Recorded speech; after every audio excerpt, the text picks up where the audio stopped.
Selamat datang kembali di After Hours dengan NKD, di mana kita menyelami dunia game di malam hari dan mengungkap petualangannya yang familiar maupun fantastis.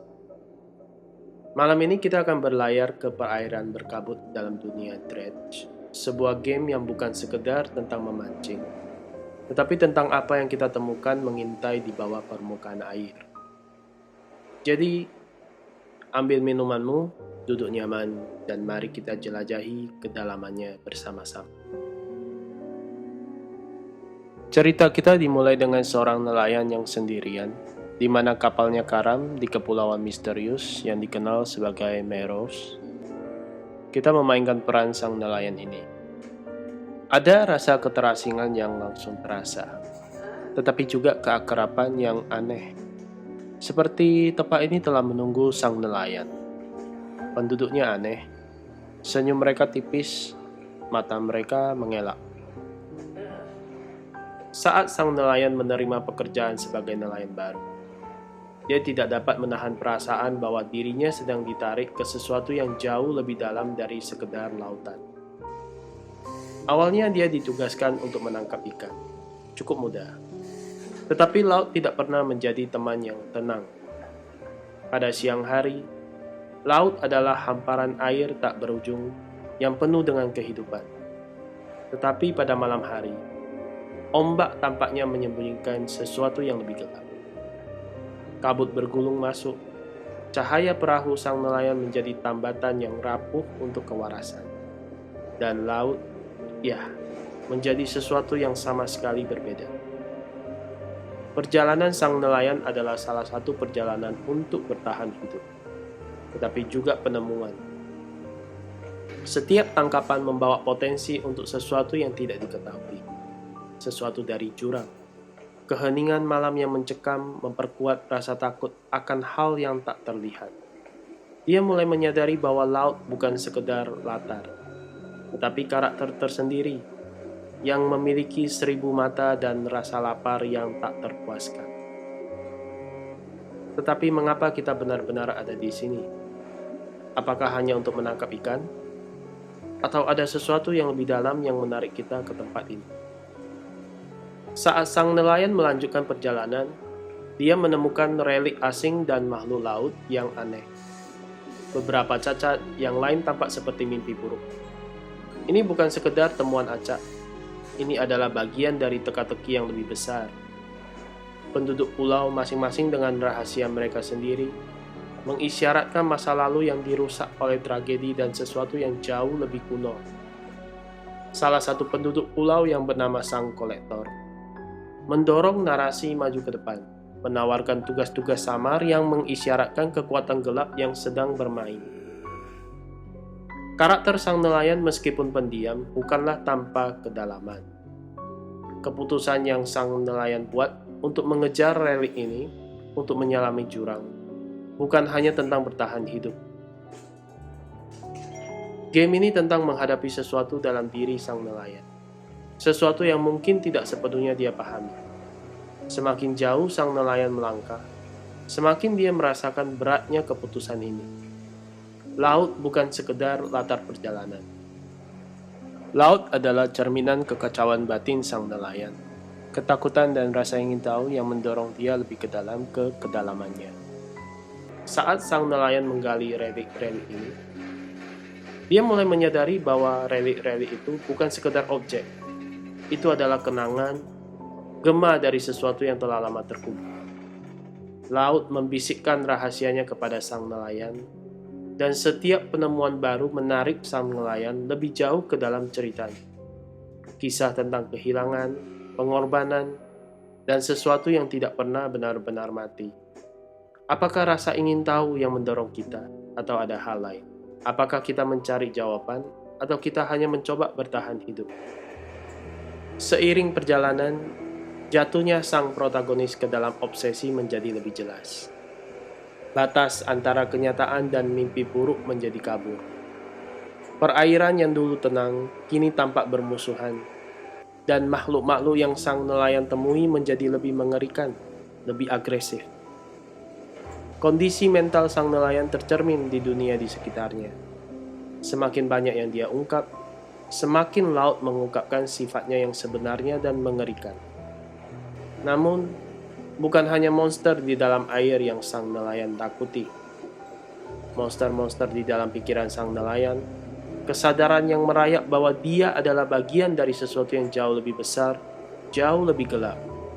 Penduduk desa, sang kolektor, bahkan laut itu sendiri, mereka semua tampaknya menarik sang nelayan menuju akhir yang tak terelakkan.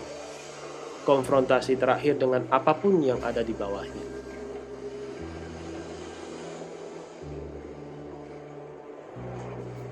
Makna cerita mulai berwujud. Perjalanan ini tentang obsesi, tentang sejauh mana kita akan berusaha mengungkap kebenaran. Bahkan jika kebenaran itu adalah sesuatu yang tidak akan pernah dapat kita pahami sepenuhnya. Laut menjadi simbol bagi yang tidak diketahui. Bagi tempat-tempat gelap dalam pikiran kita yang tidak berani kita jelajahi. Namun, sang nelayan terus mengeruk, mencari, mencabut apapun yang ada di bawahnya. Karena sang nelayan tidak dapat berhenti. Sang nelayan dipaksa, didorong oleh kekuatan eksternal dan internal. Beranikah kita untuk menyelam lebih dalam dan mengetahui apa yang mungkin kita temukan? Bagaimana jika kengerian yang sebenarnya bukan di lautan, tetapi di dalam diri kita sendiri?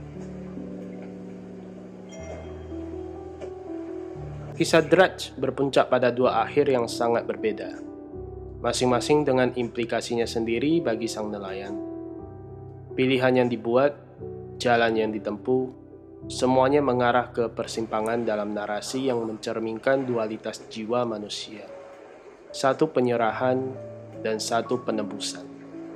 Pada ending yang pertama, yang sering dianggap sebagai ending yang buruk, sang nelayan menyerah pada kegelapan yang telah membayangi perjalanannya. Godaan kekuasaan daya tarik jurang menjadi terlalu besar.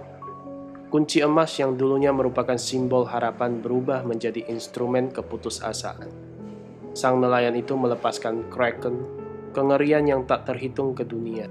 Itu adalah akhir yang tragis di mana sang nelayan menjadi korban dari kekuatan yang ingin ia kendalikan. Laut yang dulu menawarkan sarana untuk bertahan hidup, kini mengklaim dirinya di kedalamannya.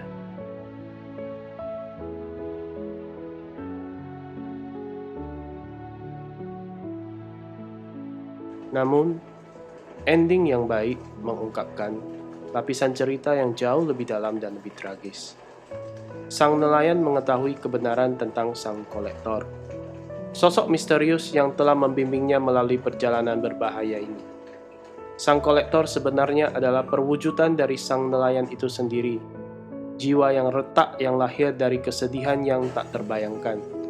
Bertahun-tahun yang lalu, sang nelayan kehilangan istrinya dalam sebuah kecelakaan tragis di laut, sebuah peristiwa yang menghancurkannya. Sang kolektor mewakili bagian dirinya yang tidak pernah bisa merelakan, bagian yang mendambakan untuk mendapatkan kembali apa yang telah hilang, bahkan jika itu berarti menggali kekuatan terlarang. Dalam akhir cerita ini, sang nelayan menyadari bahwa kuncinya, objek yang telah ia kejar tanpa henti, memiliki kekuatan untuk mengembalikan istrinya yang hilang. Namun dengan wahyu ini muncul pemahaman bahwa beberapa hal yang pernah hilang harus tetap hilang. Sang nelayan memilih untuk menghancurkan kuncinya, memutus siklus keputusasaan dan membebaskan dirinya dari kutukan yang telah menghantuinya. Dengan melakukan itu, ia juga membebaskan sang kolektor, membiarkan bagian dirinya itu akhirnya beristirahat. Akhir cerita ini pahit manis. Ia menawarkan penebusan, tetapi dengan harga tertentu. Nelayan harus menerima kekalahannya dan terus maju, mengetahui bahwa ia tidak akan pernah bisa benar-benar membatalkan masa lalu. Namun dalam penerimaan ini ada bentuk kedamaian. Laut yang dulunya pertanda malapetaka, kini menjadi jalan menuju keselamatan. Nelayan berlayar menjauh, bukan menuju cakrawala masa depan yang sempurna, tetapi menuju masa depan di mana ia dapat menemukan pelipur lara dalam penerimaan atas kesedihannya. Pada akhirnya, Dredge bukan sekedar cerita tentang seorang nelayan. Ini adalah cerita tentang kita semua. Cerita ini tentang bahaya obsesi, daya tarik hal yang tidak diketahui, dan garis tipis antara rasa ingin tahu dan kegilaan. Perjalanan sang tokoh utama adalah perjalanan penemuan, tetapi juga kehilangan, kepolosan, kewarasan, dan mungkin kemanusiaan itu sendiri. Saat kredit bergulir, kita dihadapkan dengan lebih banyak pertanyaan daripada jawaban. Tetapi itulah intinya. Dredge bukanlah game yang memberi kita akhir. Ini adalah game yang membuat kita berpikir, yang membuat kita bertanya. Apa yang ada di bawah permukaan? Apa yang ingin kita gali dalam pencarian kita akan kebenaran? Dan mungkin yang terpenting, apa yang hilang dalam prosesnya? Terima kasih telah bergabung dalam episode After Hours malam ini. Aku harap perjalanan ke dunia yang tidak diketahui ini telah meninggalkan kalian dengan rasa takjub dan mungkin sedikit takut. Jika kalian suka video ini, berikan like dan subscribe ya. Sampai jumpa di petualangan berikutnya. Ini NKD. Stay gaming.